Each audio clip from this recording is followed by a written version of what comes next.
let's get into this new episode of Love and Marriage Huntsville. So Martell meets up with his uncle to go shopping for some new suits because I guess he has outgrown his current suits. I mean, we can all tell from his arms. But he meets up with his uncle / mentor, and basically his mentor is telling him, look, you have 4 kids that you have to raise. You don't want this divorce to be ugly.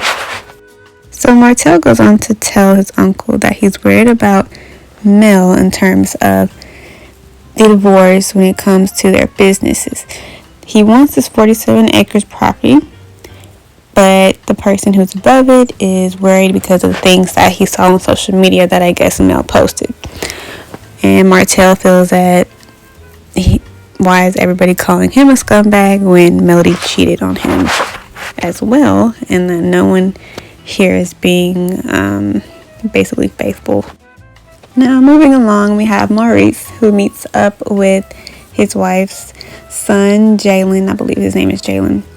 And basically he's trying to, I wouldn't say push him, but more so motivate him to, when an opportunity shows itself, take that opportunity. And why are you working 9 to 5 when you can be a boss right now?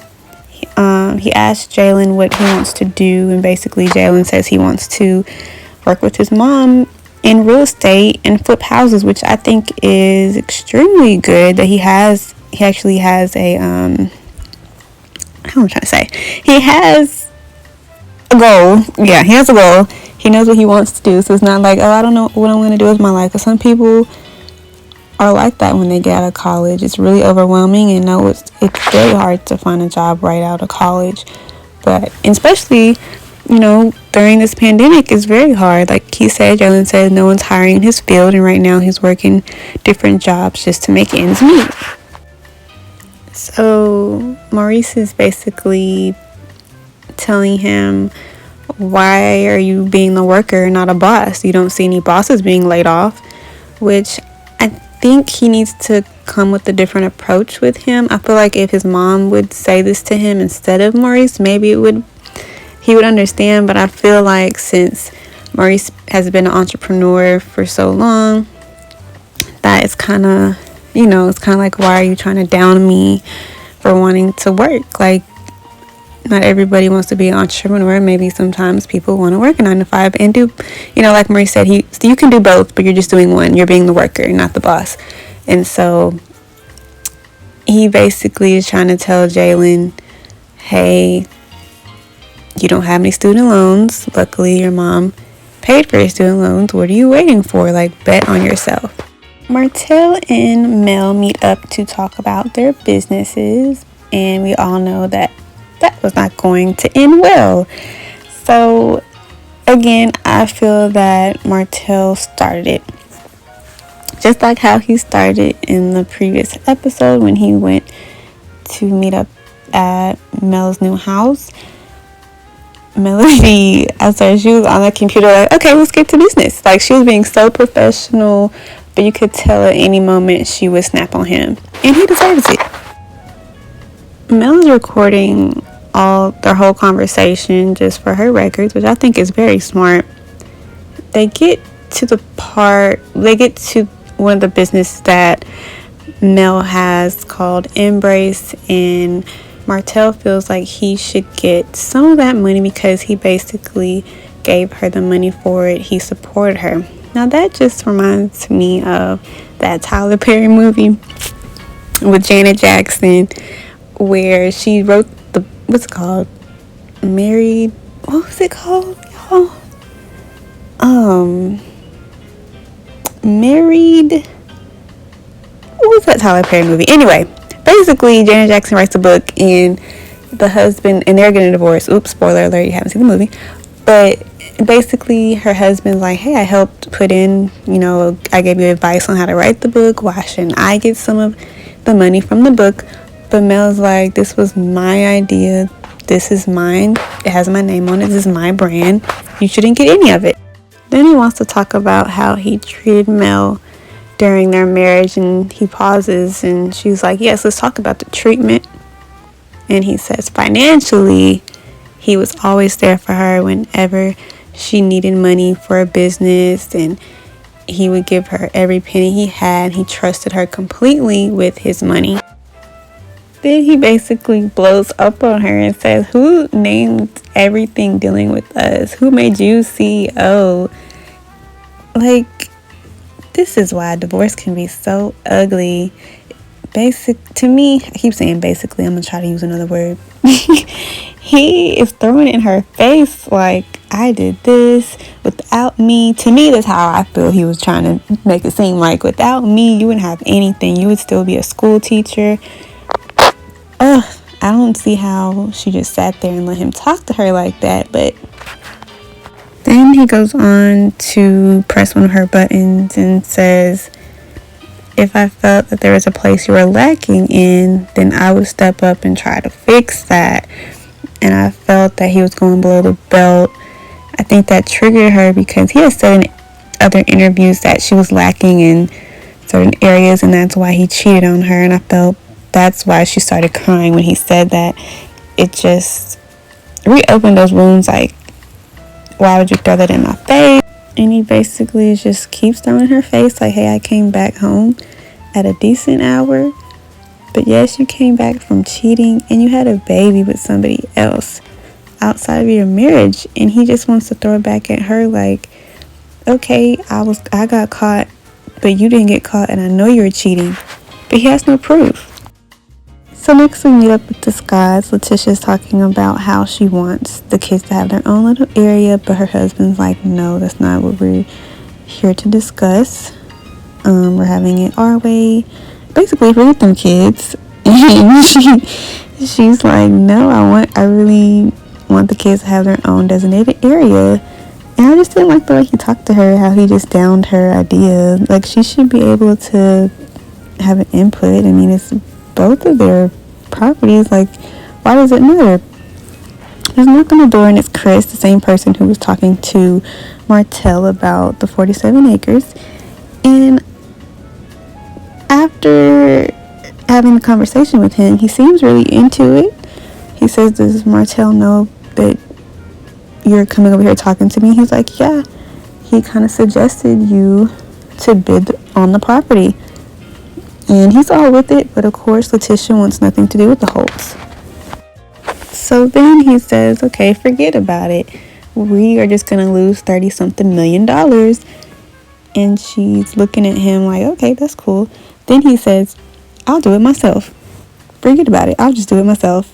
She's like, whoa, what? How are you going to say that? How are you going to do it without me?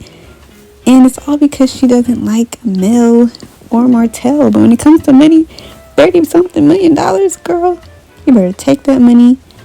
And then he basically goes on to explain to her that they don't even own the property, that they're selling it to somebody else and she's all in. Then he's like, see, if you would just listen. And I didn't like the way he talked to her in front of the guy. Like, come on, don't talk like down her like that. I don't like the way he talks to her. And she just lets him, but she doesn't let Mel talk to her crazy like that, but she lets her husband talk to her crazy. So moving along, back to the other Scotts with Kimi, who I just love her. Like, she has done nothing wrong to me in my eyes for any of these episodes, any of the seasons of Love and Marriage. She has been completely, I don't know, she's been, I wouldn't say the realest, but the realest out of all these couples. She just stays to herself. She's in her own, she doesn't care about anything but her own business, honestly.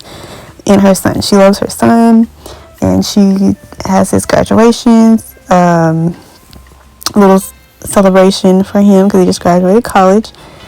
And even in the confessional with Maurice, you know, she's like, yeah, he's late because he had to work, and that's okay. And she looks at him, so you just know they probably had this conversation about him working, and they're not on the same page. Now let's pause for a second. If you're not subscribed and you're still watching, why aren't you subscribed? Subscribe to my channel, Jewel J. I'll have more reviews, but let's continue. let's continue, but make sure to hit that subscribe button. I just had to remind y'all, just in case you forgot. Everybody's showing up. Jalen showed up late because he had to work. Hey, somebody got to keep a job around here. He said he's going to keep a job. Melody shows up. She's looking great. As Marcel says, she's glowing. She's like, Marcel, shut up. I'm just here for Jalen and I'm leaving. I want nothing to do with y'all Scots. But she was looking good. Mel was trying to show off. Mel, I feel like she knew. But she always looks good though. She's always dressed to the T. Is that how you say it? Dressed to the T? Whatever y'all say. She was dressed, okay? She was dressed up. She was sparkling with her little glitter blazer.